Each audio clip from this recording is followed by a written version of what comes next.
ის რაც ხდება რუსთავთან დაკავშირებით. მე კიდევ ერთხელ მინდა საჯაროდ დავაფიქსირო. რომ ამაში მთავრობის ჩართულობა არის აბსოლუტურად გამორიცხული.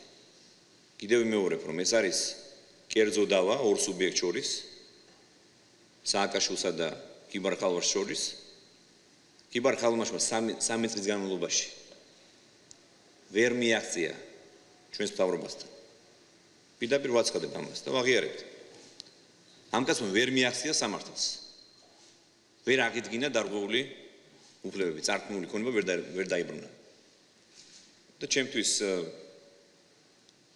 სააკაშვილი და მისი, ასე ვთქვათ, მთავრობა და მისი ლიდერები არიან, ასე ვთქვათ, სახი, აი ნიღბიანი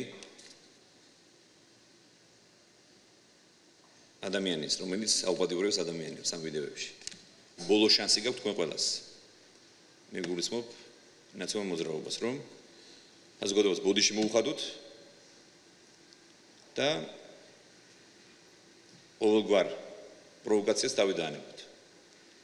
წინააღმდეგ შემთხვევაში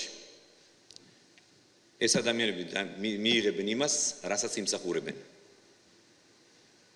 არა მხოლოდ ხელისუფლებისგან, თუ რა თქმა უნდა ისინი კანონს გადავლენ და კანონს დაარღვევენ, არამედ ხალხისგან. მათ მადლობა უნდა მოიხადონ იმისთვის,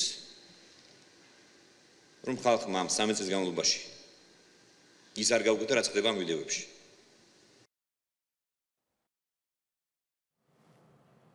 მიშა ფიქრიშვილი საუბრობდა პირდაპირ ეთერში.